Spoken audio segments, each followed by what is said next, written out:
Jesus, Pai, estamos aqui diante de Ti, Pai, muito obrigado por esta manhã. Senhor, Pai, que nos deu o privilégio de estarmos aqui unidos, Pai, louvando o Senhor, Pai, sendo edificado por essas palavras, pelos cantos que chamamos a Ti, Senhor. Receba toda essa adoração, Senhor.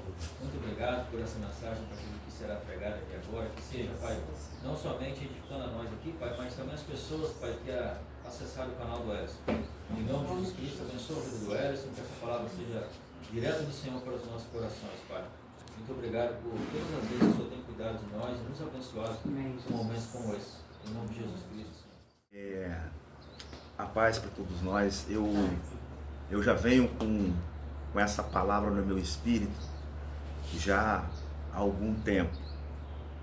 Eu sempre peço, quando eu vou trazer uma palavra, por mais que eu seja pego de surpresa, eu sempre fico pedindo para o Senhor preparar o meu espírito, independente do que vier, porque eu sei que quando eu começo a falar, eu penso que é o Espírito Santo falando dentro de mim, então eu peço sempre para que o Senhor venha filtrar a minha fala, e que se eu falar, ou que se eu falasse alguma coisa que não fosse da vontade dele, eu desde já eu já peço perdão, porque na minha limitação, parece que para alguns é muito difícil pregar sem nada.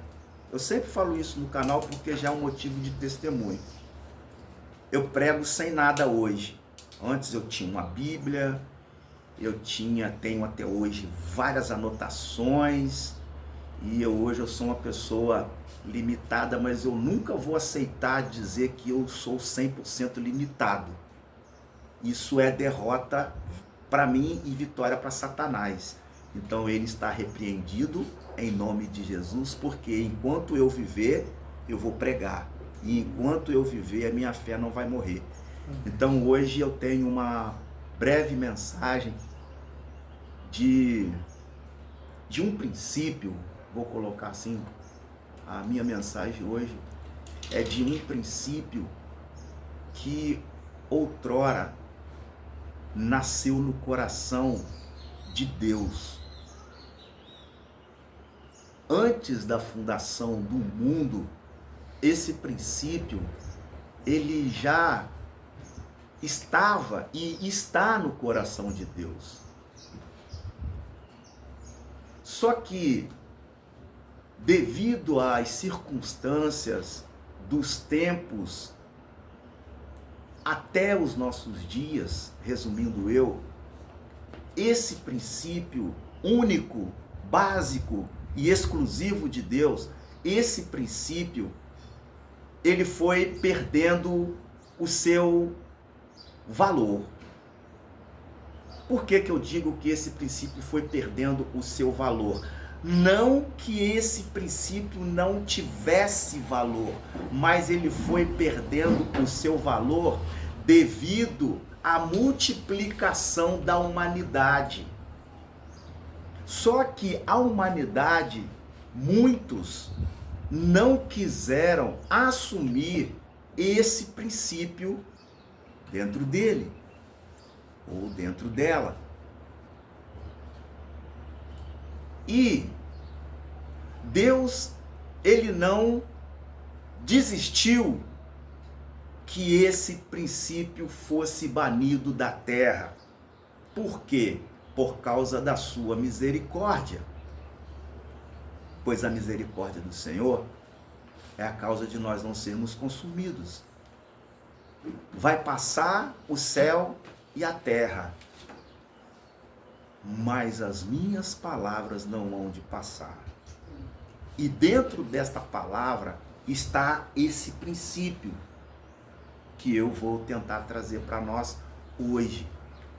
Mas que nos nossos dias esse princípio está escasso. Os irmãos já devem estar tentando matar a charada. Eu estou fazendo de propósito. Quando eu citar aqui uma mensagem bíblica dita por Jesus, os irmãos vão matar a charada. A iniquidade está aumentando. Estão tentando matar a charada. A iniquidade está aumentando por falta desse princípio. O que é iniquidade? Iniquidade é maldade. Iniquidade é uma palavra que no latim é iniquita. São duas partículas no latim. Inquita, que significa não. Iquita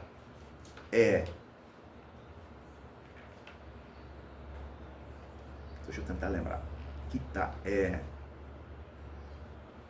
não consegui lembrar.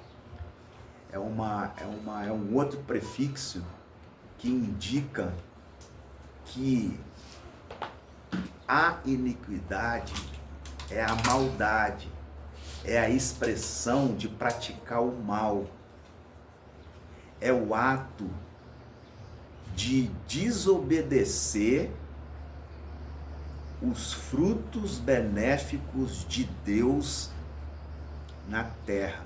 Parece que eu falei tão assim, né? Tipo Paulo, mas é só para que a gente possa entender que iniquidade é maldade. E eu quero deixar explícito aqui para todos nós que a iniquidade não está somente no coração daquele que não conhece Jesus. Me arrepiei agora, porque a iniquidade também pode, não é que está, ela pode ser gerada dentro de mim. Vou usar o meu termo, eu, Ellison. Ela pode estar dentro do Ellison por não entender que princípio é esse. Já vou falar direto. Amor. Foi o primeiro princípio que foi gerado no coração de Deus. Porque João 3,16, João vai registrar dizendo assim: porque Deus amou o mundo de tal maneira que deu o seu Filho unigênito, para que todo aquele que nele crê não pereça, mas tenha a vida eterna. Foi o primeiro princípio gerado no coração de Deus. Ellison, mas você está pegando um versículo-chave e está tendo como a Bíblia toda. Vamos lá para Gênesis 1. No princípio criou Deus o céu e a terra. E a terra era sem forma e vazia. Quando o Gênesis diz que no princípio criou, ali já estava o amor no coração de Deus, senão Deus não tinha criado. Deus já havia dito, haja luz, porque lá no coração dele já estava projetado que depois do haja luz, ele construiria o mundo para que o mundo não ficasse sozinho. E aí ele criou o homem e a mulher, criou os animais. Olha o amor de Deus ali. Então, já estou convencido de que o primeiro princípio gerado no coração de Deus foi o amor. E hoje eu vou falar disso. Vou falar porque o amor está se esfriando e por se multiplicar a iniquidade. É Jesus que está dizendo lá em Mateus 24, versículo 12. E por se multiplicar, é desse jeitinho, e por se multiplicar a iniquidade, o amor de muitos se esfriará. Por que Jesus estava falando isso? Ele não estava falando para quatro paredes ou para o vento. Jesus estava falando para os discípulos. Ali, os discípulos estavam reunidos junto a Jesus e provavelmente alguns da multidão. E Jesus estava trazendo uma mensagem profética para os dias futuros, que é o nosso dia. Jesus falou isso há mais de 2000 anos atrás, e lá a iniquidade já acontecia. E aí Jesus reúne os discípulos, bem como ali não fala, mas na minha conjectura havia outras pessoas além dos discípulos, e Jesus trazia ali um sermão profético. O que é um sermão profético? O que é uma palavra profética? É algo que eu libero. É algo que eu libero, eu verbalizo, dizendo na convicção da minha mente, do meu coração, que aquilo vai acontecer. Ou que aquilo pode acontecer. E ali Jesus, ele vai dizer: e por se multiplicar a iniquidade, o amor de muitos se esfriaria. Eu fico trêmulo quando ele usa esse termo muitos. Porque ali ele não faz uma distinção. Ele não faz uma separação. Ele não faz uma discriminação. A e B. A iniquidade vai esfriar aqui, mas aqui não vai esfriar. Ele está dizendo muitos. E ele também, nos outros evangelhos, me arrepia também quando eu olho para esse texto, ele vai dizer que muitos serão chamados e poucos os escolhidos. Ele está fazendo alguma distinção? Ele está dizendo para o crente somente? Ele está dizendo para o ímpio somente? Não, ele está dizendo que muitos serão chamados, mas poucos escolhidos. Eu não vou entrar no contexto desse texto, porque você já sabe. Eu já sei. Ali, acerca do que ele está falando na chave desse versículo, é que haverão dias em que o Ellison vai estar pregando a palavra, em que o Ellison vai estar falando em línguas, em que o Ellison vai estar tocando, e não vai estar dentro dele o principal princípio, o amor. E aí eu vou pedir para Késia, como base dessa mensagem, a base dessa mensagem é primeira carta aos Coríntios, capítulo 13, ela vai ler do 1 até o 9, depois ela vai ler o 13. Por favor, Késia. 1 Coríntios 13. Ainda que eu fale as línguas dos homens e dos anjos, se não tiver amor, serei como o bronze que soa ou como o símbolo que retine. Ainda que eu tenha o dom de profetizar e conheça todos os mistérios e toda a ciência, ainda que eu tenha tamanha fé a ponto de transportar montes, se não tiver amor, nada serei. E ainda que eu distribua todos os meus bens entre os pobres e ainda que entregue o meu próprio corpo para ser queimado, se não tiver amor, nada disso me aproveitará.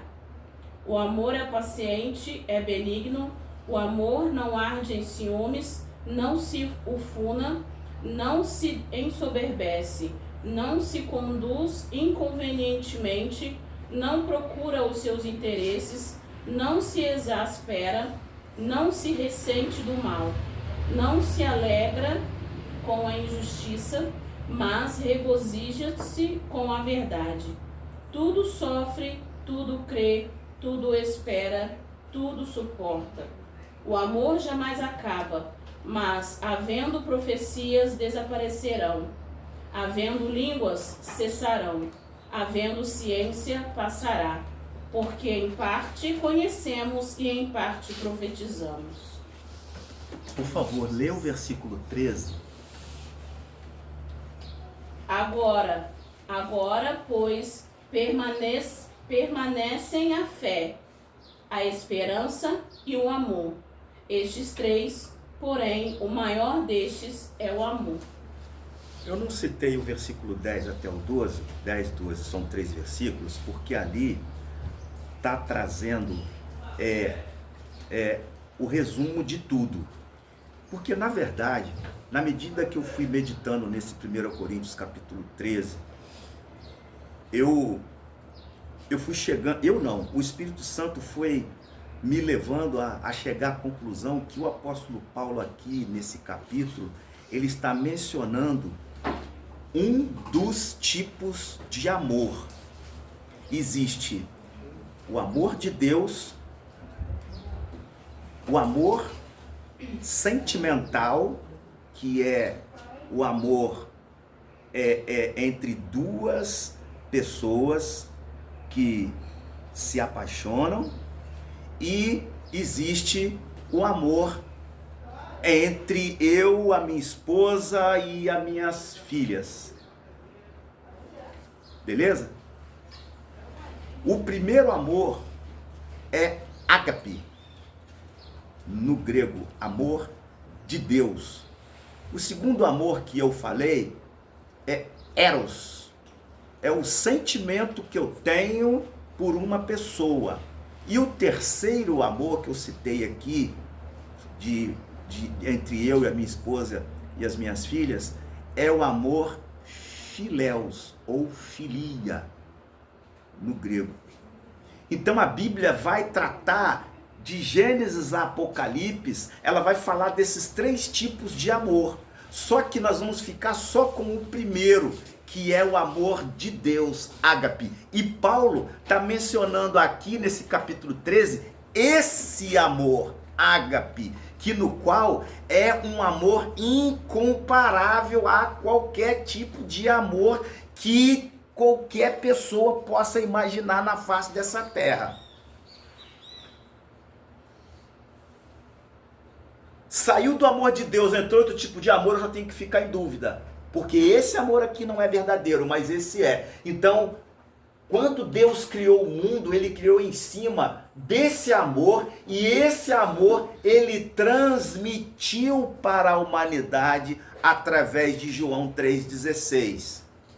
Jesus, ele amou o mundo de tal maneira, esse tal maneira, eu fui buscar o resultado lá no hebraico, desse tal maneira, está querendo dizer incondicional. Jesus amou o mundo de tal maneira, Jesus amou o mundo incondicionalmente, ao ponto de dar o seu filho. Incondicional quer dizer, eu vou fazer por você sem cobrança. Ah, mas ele é um mendigo, eu vou fazer. Ah, mas ele é um pecador, eu vou fazer. Mas ele não merece, ele me atingiu, eu vou fazer. Porque Deus enviou Jesus sem saber como eu iria reagir, quem eu era, o que eu iria fazer, da onde eu saí. Então por que que hoje o amor está se esfriando? É por causa que essa verdade está sendo abafada por Satanás no coração dos homens, das mulheres, dos casais, dos anciões, dos jovens, dos adolescentes, até crianças de 10 anos, 9 anos, estão se prostituindo, estão mentindo, estão roubando, estão matando por falta da presença do amor incondicional. E aí Jesus, profeticamente, ele já apontava para os nossos dias. Mateus, ali, capítulo 24, versículo 12. A iniquidade, a maldade está aumentando por falta desse primeiro amor único que é de Deus. E aí o apóstolo Paulo ele vai pegar, como todo mundo sabe, da inteligência, da capacidade, da destreza do apóstolo Paulo. Eu fico imaginando ele sentado numa cadeira, com um monte de papel na mão, caneta e com o braço, escrevendo e olhando para as circunstâncias. Porque aqui nesse capítulo 13, Paulo, ele usa de metáfora. O que é metáfora? Metáfora é aquilo que eu pego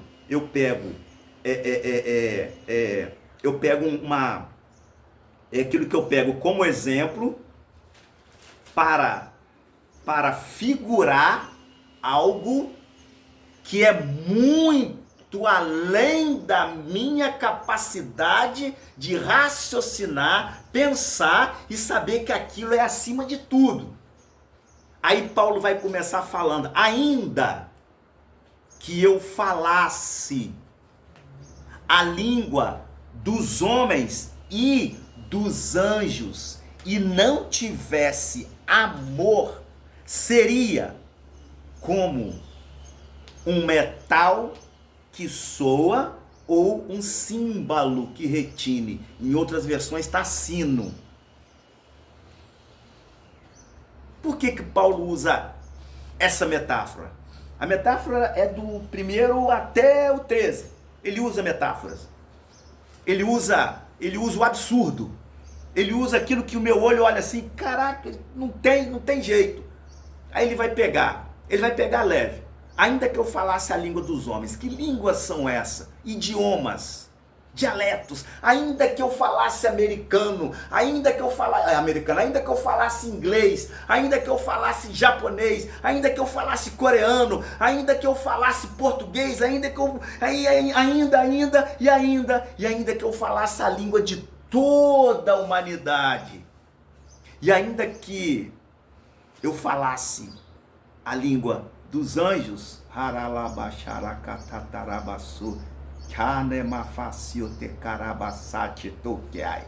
ainda que eu falasse essa língua e não tivesse amor, eu nada serei. A igreja dos últimos dias precisa abrir os olhos, não carnal, porque o meu é carnal, não enxergo quase nada. Mas eu busco pedir, Senhor, abre os meus olhos espirituais para que eu possa enxergar aquilo que tu tem para mim, acima de tudo que é o teu amor, para que eu possa primeiro amar a mim mesmo, que é o mandamento segundo, amar a Deus sobre todas as coisas e ao próximo como a mim mesmo. Eu, para amar o próximo, eu preciso amar a mim mesmo. Um dia eu ouvi a ministração de um pastor que pregava sobre esse versículo e eu não prestava atenção quando lá na tábua da lei foi escrito amar a Deus sobre todas as coisas e ao próximo como a ti mesmo. A gente pensa em amar o próximo. Não é egoísmo não. Eu preciso amar a mim mesmo. Porque se eu tiver esse amor dentro de mim, se eu pegar uma gilete e me cortar, eu vou sentir muita dor. Então eu vou pensar no outro, porque se ele cortar com a mesma gilete, ele vai sentir a mesma dor que eu. Então eu tenho que amar a mim mesmo. O mal que eu não quero para mim, eu não vou querer para o meu próximo. De que adianta eu querer tentar amar o próximo e não amar a mim mesmo? E aí parece que no versículo 3, eu vou pedir para a Kézia conferir, mas eu vou falar para não perder tempo. O versículo 3 ele vai dizer o seguinte: ainda que eu distribuísse todos os meus bens para sustento dos pobres e entregasse o meu corpo para ser queimado. Gente, que absurdo. Isso é metáfora. Isso é para mostrar que o amor é incomparável a qualquer tipo de amor. E esse amor que o apóstolo Paulo está dizendo é o amor ágape. Ainda que eu pego todo o meu dinheiro, ainda que eu dou cesta básica, ainda que eu dou remédio, ainda que eu dou passagem de ônibus, ainda que eu pago isso, ainda que eu faço aquilo, se eu não tenho amor, eu não sou nada. Olha, eu não vou falar o nome, vou contar a experiência aqui. Eu estava diante de um encontro e num certo dia desse encontro, estavam alguns irmãos reunidos e o irmão pregava, falava sobre o amor. E aí ele chegou à conclusão, ele não, né? A palavra que ele trouxe fez chegar à conclusão do seguinte: se eu não tenho amor, então eu vou morrer. Porque Jesus, ele passou na terra procurando quem? Quem? Jesus passou na terra procurando quem? Tivesse próprio. Porque se eu não amar a mim mesmo, Mateus capítulo 4, do 16 até o 17, não vai se cumprir. Arrependei-vos, porque é chegado o reino. O reino é para mim, não é para você. Primeiro ele é para mim, porque eu é que tenho que me esforçar para entrar nele. Então eu tenho que me amar primeiro. É eu que tenho que levantar meu primeiro. É eu que tenho que declarar que Jesus é o Senhor da minha vida. Não adianta eu estar lá no pecado e querer que você se salve. É uma pregação vã, mentirosa, falta de amor. Isso que a igreja precisa ouvir, é isso que a igreja precisa receber. Os olhos espirituais da igreja precisam ser abertos. É por isso que Jesus já profetizava 2000 anos atrás. E por se multiplicar a maldade. Eu não vou falar nem iniquidade, porque é uma palavra difícil demais. Vamos no nosso português mesmo aqui, fraquinho. E por se multiplicar a maldade, a ruindade. Ruim. Tem gente ruim. Mal. Dentro da igreja. Ele não ama o outro. Se ele não ama o outro, coitado dele. Versículo 4, Kézia. O amor é paciente, é benigno. O amor não arde em ciúmes, não se ufana, não se ufana, não se ensoberbece. O amor é o quê? Paciente. O amor é paciente. Hoje existem casais que estão se separando, filhos se degladiando com os pais por falta da paciência. Aonde não tem paciência, não tem amor. E aonde não tem amor, não tem conversa. Eu cansei de ouvir isso. Não tem conversa. Pode ter certeza, o Ellison está endemoniado se ele falar que não tem conversa. Porque eu já disse isso para minha esposa várias vezes. Com você não tem conversa.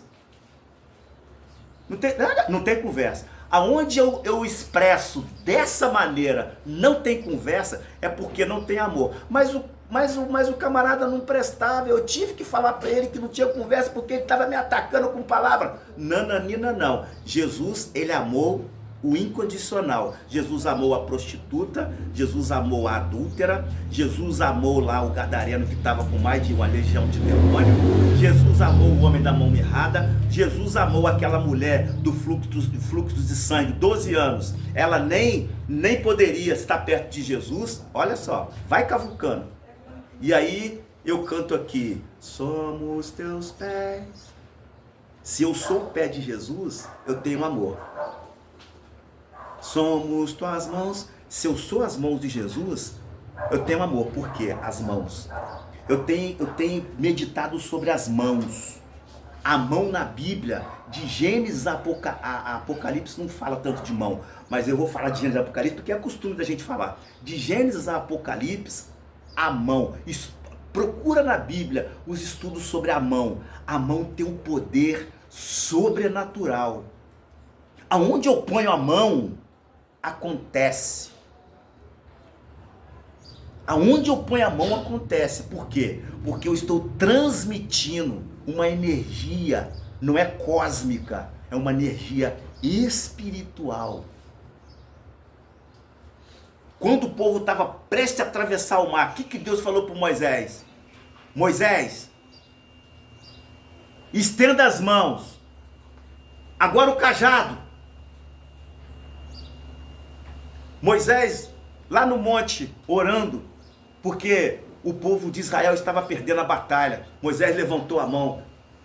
Chegou um certo tempo que Moisés não estava aguentando e o povo começou a perder. Daqui a pouco veio, acho que Arão do lado, o outro, não sei, levantou a mão e pá! Não está escrito, mas eu fico na minha conjectura. Quando Deus falou para Ezequiel, Ezequiel, profetiza, filho do homem, profetiza, versículo 4, capítulo 37.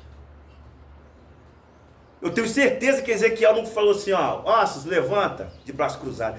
Quase que eu tenho certeza. Eu falo quase porque não está escrito, é conjectura minha. Mas pelo ato, provavelmente, Ezequiel fez isso. Ossos, levanta-te. Então, por que eu estou dando essa ênfase na mão? Se não tiver aqui dentro, eu estou amaldiçoando. Não adianta eu mostrar para A e B que eu estou com a mão estendida. Ah, Senhor, abençoa esse irmão. Ah, Senhor, cuida dele. Mas o meu coração está ferido até a alma. Então é preferível que eu recue, oro, peço perdão e retorne. Porque é hipocrisia. Aí nós vamos lá para Mateus 23. Jesus faz uma lista censurando os fariseus. Hipócrita. O que é hipocrisia? É o ato de falar ou fazer algo que não é verdade. Hipocrisia é uma outra palavra que está no latim, está aqui, mas eu vou esquecer, não vou ficar falando aqui sem saber. Eu procuro, irmãos, mesmo a minha limitação. Quando eu enxergava, eu já procurava. Agora que eu procuro mais ainda. Eu sempre procurei o detalhe das coisas. Hipocrisia é o ato da pessoa praticar algo que para o outro parece que ela está fazendo, mas não está. Eu vou contar aqui, está sendo filmado, mas não tem problema. Eu vou contar aqui. Eu ia para a igreja, levava a Bíblia embaixo do braço, ficava no culto. Quando dava 8 horas, eu saía da igreja, colocava a Bíblia. Eu sempre conto isso. Eu colocava a Bíblia encostadinha no canto e ia para o baile. Quando dava 9, 10, o culto terminava 9h30, eu ciscava correndo, porque o clube era perto da igreja. Eu ciscava correndo, chegava suadinho, pegava a Bíblia, ia no banheiro, lavava o rosto, voltava e sentava, porque minha mãe não me via. Isso era o quê? Hipocrisia. Jesus trata assim. Então, aonde há hipocrisia, não há amor. Versículo 5. Não se conduz inconvenientemente. Não procura os seus interesses. Não se exaspera. Não se ressente do mal. Tá, já está tudo explicado, mas eu pego sempre um pontinho. Não procura seus interesses. Existe hoje no mundo as pessoas amando tudo por interesse. Eu só vou amar ele se ele fizer para mim. Se ele não fizer para mim, eu não vou amar ele não. Esse amor não é incondicional, não é ágape. Versículo 6.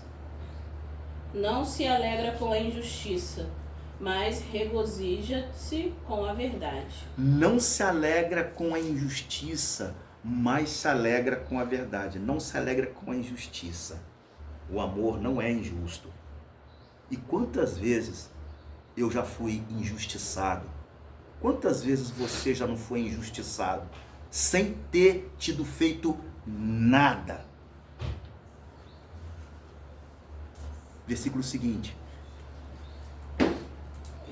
Tudo sofre, tudo crê, tudo espera, tudo suporta. O amor jamais acaba, mas havendo profecias, desaparecerão. Havendo línguas, cessarão. Havendo ciência, passará. Tá, tudo sofre, tudo suporta, tudo crê, tudo espera, tudo suporta. O amor, ele é tudo isso. O amor suporta, o amor espera. Se o amor suporta, por que hoje as famílias estão sendo destruídas? Se o amor suporta, por que as igrejas estão tudo vazias? Se o amor crê, por que eu não tenho fé? Se eu tenho fé, é porque eu amo. Se você tem fé, é porque você ama. E se você ama, Deus vai fazer em cima daquela fé que você está buscando nele, porque você tem a certeza que Deus é amor. Se Deus é amor, qual pai que vai ver o filho precisar de um pão e dar uma pedra? Deus é amor. Se ele é amor, ele vai fazer. E se ele não fizer, é a justiça dele que é perfeita. Marta queria que Jesus curasse o irmão dela na hora que ela quisesse. Ela achou que Jesus não tinha um amor ali. Mas Jesus não veio para fazer a vontade de homem algum. Eu vim para fazer a vontade de meu Pai, porque eu estou no Pai, o Pai está em mim. Tudo que eu faço, aquilo que eu faço, não sou eu quem faço, mas sim o Pai que está em mim é quem faz todas as coisas. E a gente confunde.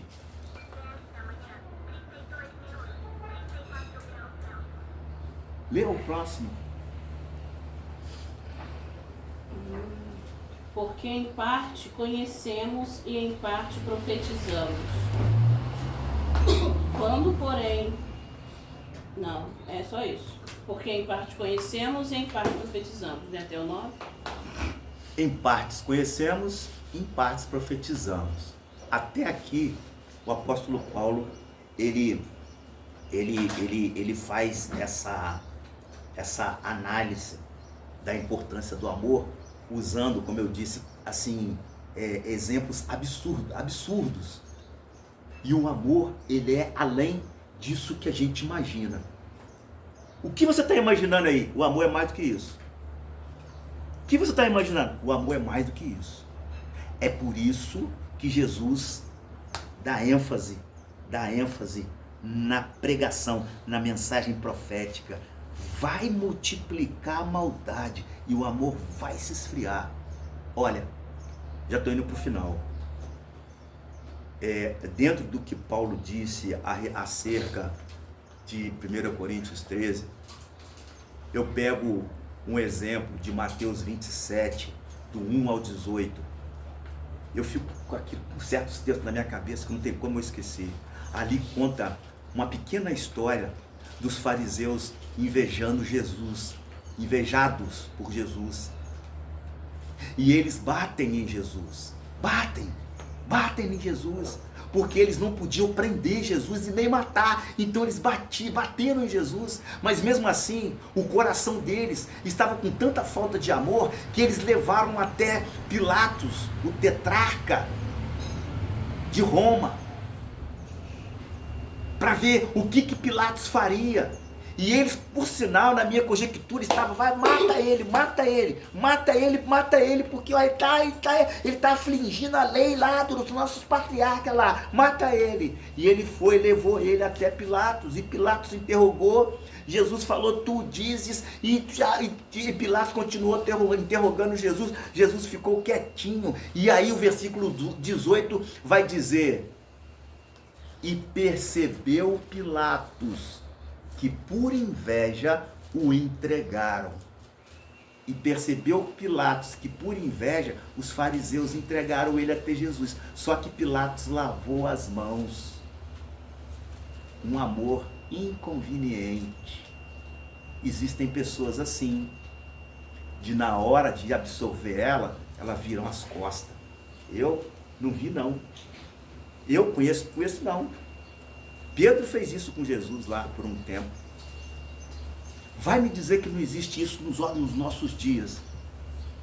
Pilatos lavou as mãos, a falta de amor ali. A falta de amor. Por quê? Porque lá em Mateus 9, no versículo 35, eu já havia dito, e percorria Jesus pregando o evangelho. Você não acha que vai vir muitas pessoas dizendo que você não tem amor porque você vai pregar o evangelho? É por isso que tem muita gente que está recuando, não quer nem pregar o evangelho mais, porque sabe que vai ser perseguido, sabe que vai ser deixada de lado. Foi por causa disso que Jesus foi preso, morto numa cruz, porque Jesus, ele nunca deixou de estabelecer o amor do Pai dentro dele. Por quê? Porque Jesus era o próprio Deus. Eu sempre falo isso. Jesus está no latim. A palavra Jesus, J-S-U-S. Jesus está no latim, português. Quando você pega Jesus, joga para o hebraico, é Iesus, I-E-Sus, que significa Deus presente. Então quem é Jesus? Deus presente. O próprio Deus encarnado no Verbo, João capítulo 1. E o Verbo se fez carne e habitou entre nós. É esse amor incondicional que veio nessa terra, que no qual está sendo banido pelas astutas ciladas do diabo. Eu tenho falado muito sobre a armadura espiritual e vou continuar falando. Sabe por quê? Porque tem pessoas dizendo assim, eu estou revestido, olha só, eu sei até de cor, tive que aprender, mas é chavão quando eu não pego do versículo 1. O versículo 1 fala de amor. Lá no versículo 1. Quem é que pode abrir? Kézia, abre para mim a Bíblia, por favor. Efésios capítulo 6, versículo do 1 até o 4, se eu não me engano, ou até o 3. Efésios 1? Efésios 6. Efésios 6. Já estou terminando. 6 o quê? Do 1? 1 a 3. Pode ler? Pode. Filhos, obedecei a vossos pais no Senhor, pois isto é justo. 1. Continua. Honra a teu pai e a tua mãe, que é o primeiro mandamento com promessa. 2. Para que te vá bem e sejas de longa vida sobre a terra. Continua. E vós, pais, não provoqueis vossos filhos a ira, mas criai-os na disciplina e na admoestação do Senhor. Quando Paulo fala isso, Paulo está expressando o seguinte: vossos filhos, obedeçam aos seus pais, amem. Quando ele vai continuar falando, vossos pais, não provoquei a ira dos vossos filhos. Provocar a ira é falta de amor. Ame. E aí, eu vou pedir para a Kézia ler o versículo 9. E vós, senhores... Não, versículo 9. De qual? Perdão, é o versículo 9 de Efésios 6. Então, e vós, senhores, de Isso. qual modo procedei para com eles, deixando as ameaças, sabendo que o Senhor, tanto deles como o vosso, está nos céus e que para com ele não há acepção de pessoas. Eu sou dono de uma empresa. Da mesma forma que eu tenho que tratar o Zezinho, eu tenho que tratar a Maria. Não importa se o Zezinho é engenheiro, se a Maria é varredora. Se eu sou um dono de uma empresa e ajo o contrário, eu não tenho amor. Versículo 10. Quanto ao mais, sede fortalecidos no Senhor e na força do seu poder. Quanto ao mais. Esse versículo me chamou a atenção. Para depois falar da armadura, que eu não vou falar aqui para não ocupar muito tempo. O ponto central de eu tomar posse da armadura está no versículo 10. Sabe por quê? Porque no 10 o apóstolo vai falar assim: no demais. No demais o quê? No demais do que eu já disse antes. Se eu obedeço ao meu pai, se o meu pai não me provoca ira, se eu sou um senhor que tem uma empresa, seja lá o que for, e não trato, eu posso vestir a armadura. Pode, mas eu não garanto, Deus não garante que ela vai funcionar, porque a armadura ela é de Deus. Depois que ele vai falar, revestível de toda a armadura, portanto, tomai toda a armadura de Deus para que possais resistir contra as astutas ciladas do diabo. Porque não temos que lutar contra carne e sangue, e assim vai. Para eu tomar posse dessa armadura, lá atrás eu tenho que ver em que condições eu estou. Se eu tiver com a armadura, com amor, com amor, ela vai funcionar, porque ela é espiritual. Se eu tiver com a armadura sem amor, Deus não garante. Ele não está falando que não vai funcionar. Deus não garante que ela vai funcionar, porque ela é espiritual e ela está na minha carne. O capacete, espiritualmente falando, vamos trazer para o natural. O capacete, a couraça, os pés, o escudo. Vamos trazer para o natural.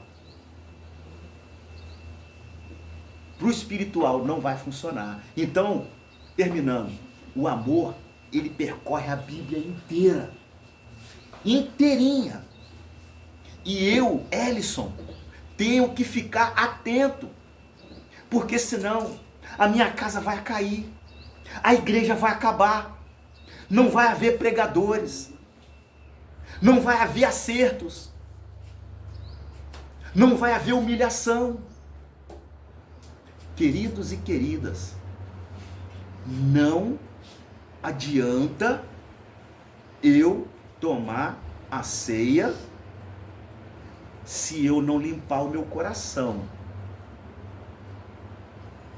Vai ser uma ceia em vão. O apóstolo Paulo fala isso. Examina-se, pois, o homem a si mesmo, e depois coma o pão e beba do cálice. Nós vamos cear. Eu já terminei aqui essa mensagem sobre o amor e eu quero dizer para vocês, eu estou aprendendo ainda trazer esse incondicional para dentro de mim, porque eu quero ver a minha família aos pés do Senhor, mas depende de mim. Eu quero ver a igreja aos pés do Senhor, mas depende de mim.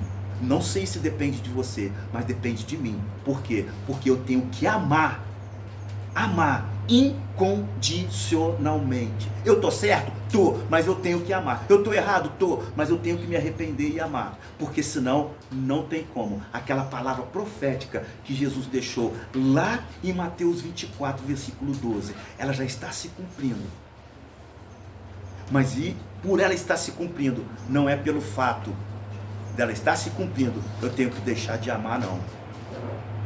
Amém, queridos? Amém. Que Deus assim possa nos abençoar. Espero que nós venhamos, sabe, buscar primeiro mesmo o reino. Porque quando você busca o reino, dentro desse reino está o primeiro princípio que Deus deixou, que é o amor. Amém.